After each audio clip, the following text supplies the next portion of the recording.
Salut à tous, on poursuit l'Urban Trail de Poitiers dans sa version 2022 avec la 4e édition. Nous avons déjà concocté ensemble plus de la moitié du parcours. Aujourd'hui, c'est le kilomètre numéro 6 et comme vous le savez, on vous fait 3 propositions et c'est vous qui choisissez. Et bien, regardons ensemble les 3 propositions.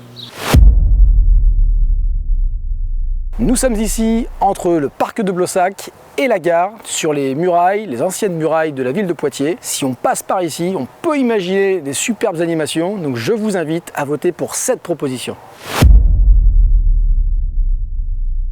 Alors c'est la partie originale de ce parcours que je vous propose aujourd'hui, le passage à Gué. Ici nous sommes sur un gué très connu des Poitevins depuis le Moyen-Âge, avant qu'il y ait le pont Joubert, du nom du célèbre patineur poitevin. Et donc on avait l'habitude ici de passer à travers. Et donc je me dis que c'est le moment ou jamais pour le mois de septembre de passer. Il risque de ne pas y avoir beaucoup d'eau. Donc là vous le voyez, j'ai de l'eau à peu près jusqu'aux chevilles. Donc là il y a un premier passage ici, un deuxième passage sur les cailloux un petit peu plus loin.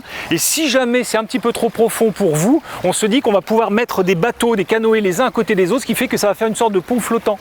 Donc ceux qui seront un petit peu dégourdis avec des chaussures avec un petit peu des crampons parce que ça glisse un petit peu, vous pourrez passer à Gué sans aucun souci. Et puis pour les autres, si vous le sentez un petit peu moins, vous pourrez passer sur les canoës flottants. Et puis surtout, c'est la fraîcheur qui vous est apportée à ce moment de la course et ça, c'est pas négligeable. Donc vous avez compris, il faut voter pour moi pour cette proposition.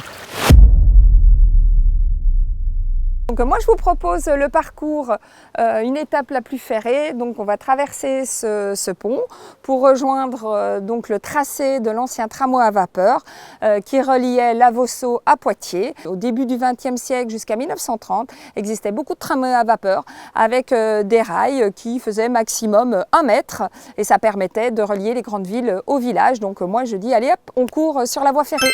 Voilà pour les 3 propositions du jour, vous avez vu, il y a un petit peu de tout. Maintenant, c'est à vous de choisir. Comment on fait? C'est simple, comme à chaque fois, vous votez 1, 2 ou 3 dans les commentaires.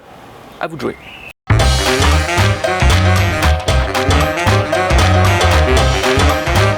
Alors ça compte pas parce que je suis nu-pied, mais le jour de la course avec les chaussures de trail, là, ça passe nickel, ça passe crème, là.